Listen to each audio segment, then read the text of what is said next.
G'day, hi, and welcome. Okay, it's still raining out there. Tone wood. Is it just a farce? Is it just a sales gimmick? Is it the real thing? Is it not the real thing? Is there a difference between, sounds, different sounds of wood? Is it distinguishable? Is it not distinguishable? Etc., etc. Well, tone woods, the simple answer is yes, it does make a difference. If your guitar is made out of all maple, it will sound different than if it's made out of almost all mahogany with a rosewood fingerboard. The fingerboard, I find, makes the biggest notice, where you notice the sound difference first, even more than the body. For example, a mahogany guitar versus a swamp ash guitar. If you want good sustain, but a slightly dark sounding guitar, you're going to want to go with a mahogany body. You want to brighten it up, you're probably going to want to go with maple or alder. Alder is a little bit more deeper sounding and a little bit more... how would I say, a little brighter than maple, but yeah, they're pretty close. But swamp ash, if you want the king of sustain, it's swamp ash. Mind you, got to be a bit of a bodybuilder to lift it because it's such a dense wood. But swamp ash is like the guitar tone sound, heavy sustain, very very heavy sounding guitar. But for example, arch tops. Like hollow body arch tops. They make them out of birch. Birch tends to be a really bright sounding wood. The basswood has this is a basswood guitar here. Most guitars that are under $1,000 are going to be basswood anyway. Some will have maple. A lot of them will have maple necks. Like this has a maple fingerboard, which brightens up this guitar sound a little bit. And that makes a more of a difference than you would imagine. So a lot of guitars have a maple neck and a rosewood fingerboard. Rosewood's a darker sounding. Ebony is a really bright sounding, but deep. Deep sustaining, but bright. I don't know if that makes sense or not.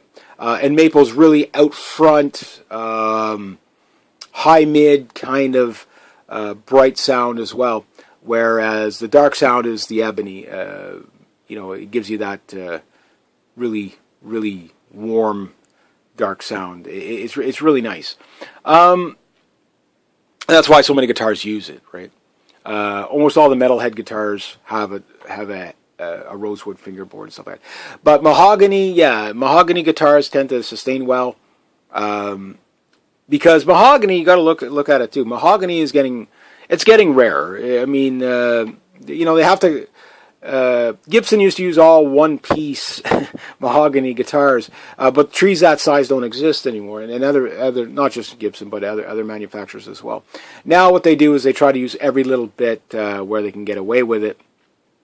So a lot of times what you're looking at is a mahogany veneer with a like maple in between on some guitars. Not with the Gibsons, but with the Epiphones, you see that. You'll see like a mahogany veneer on the front or whatever, or you'll see a maple veneer over the mahogany, because that way they don't have to have matching wood as much.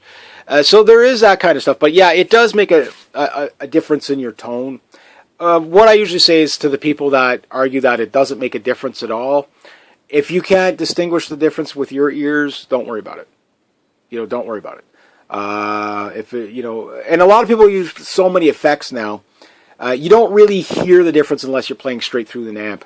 A lot of times, because there's so many effects that you can make your guitar, like you can make this guitar sound like a Stratocaster, you can make a Stratocaster sound like this. The effects, muddy the waters, and that's why people can't hear the difference.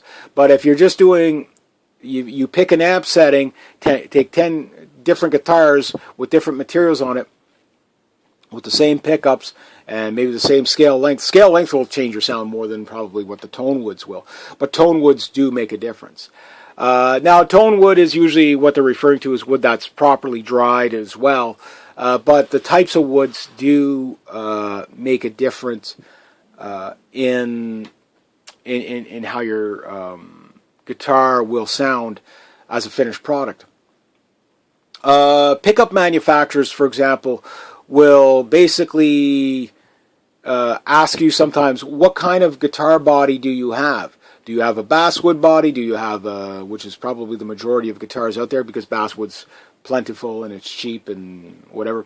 But it's also a semi-hardwood. It's not really a... It's basically what they call aspen or poplar in that family, right?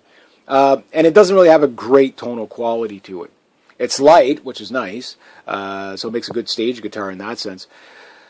But if you're going after recording, it's maple and mahogany and alder. These guitars really, swamp ash. These guitars make really good recording guitars because the wood sounds so good.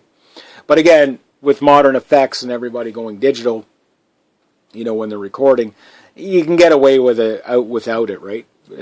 But it is nice to have that just natural timbre, where you don't need all the effects to make your guitar sound good. It just sounds good. And again, for those who can't pick out the tonal differences, there's people on YouTube that will do sound tests. I seen one guy he used the same neck, the same pickups, the same amp, and he just basically made like a square box, enough to call it a guitar body, out of different woods to test it. And you could slightly hear the differences. Now, is one better than the other? Now, that's where the debate can be, where for some people, it's the subtlety of what you're going after, where it's like, you want a slightly brighter sounding guitar, you want a slightly darker sounding guitar, you want a slightly more higher mids guitar, then that's where you're going to get more picky on your woods. Most people are not going to be picky on the woods because, I'll be honest with you, for most people it's not going to matter.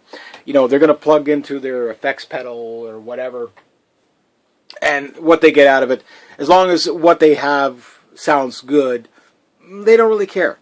But for the people who just want a little bit more, these are the people that are going to be finicky, and people like myself, who, when I pick up a guitar, you have to understand, this is my benchmark guitar, the guitar I judge every other guitar in the universe on. Not everybody's a big fan of the SGs, but my SG61 reissue, from when I first was introduced to these things back in the 90s,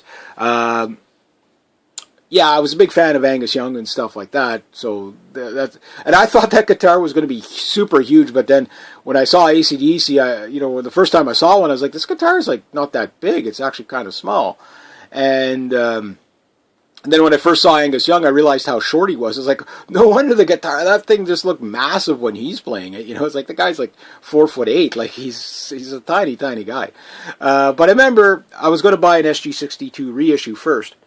And then this thing came out, and the neck on this thing is just, it's the first kind of real fret burner neck guitar. That's the legend of this guitar. It was the first guitar.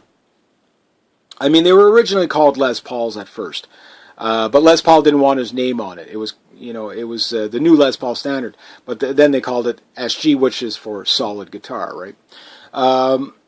But the thing about it is the fret access, the flat, thin, tapered neck. It's not as flat as these, like the Jackson necks, I think the flattest necks on the planet right now are like Jackson, Ibanez, and maybe LTD, ESP stuff.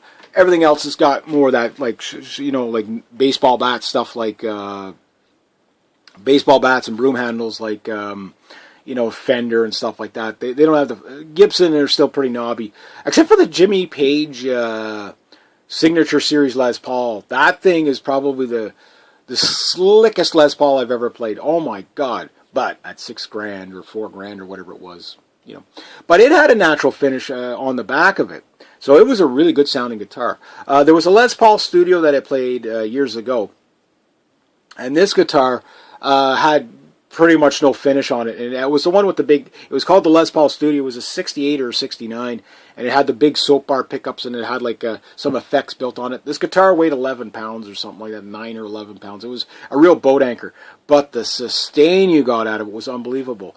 It was a maple top with a mahogany back and mahogany neck and everything like that, but it was a dedicated recording studio guitar, so it had virtually no finish on it whatsoever. For that reason, that you get the most tone out of it. Another guitar there was this Yamaha guitar that we had at my high school years ago, and it had a very light finish on it as well. And it was what Rick Emmett played. I can't remember the model, but it's kind of like a double cutaway guitar. And the thing was like that thick, and it was solid maple with a rosewood fingerboard. And that guitar was probably the second most sustaining guitar I ever played. What a sound. It was just what a sound out of this thing. It was like that Les Paul, that 68, 69 Les Paul Studio that I played. But, you know, that's where I started to learn that different finishes did make a difference. So, anyway, I'm going to leave it at that. So, I know some people will argue that, no, it doesn't make a difference. Does it make a noticeable difference, I think, is more the debate. Yes, there is a difference between tone woods. And if you're looking for something, for example, there's some guitar manufacturers, you can take any model they want and you can custom order it. And when you custom order it, they'll build it to your spec. And, you know, here's the standard model, but if you want it built with this, or this, it'll cost you a little extra. And the guys that are going to go after that are really going after a particular sound.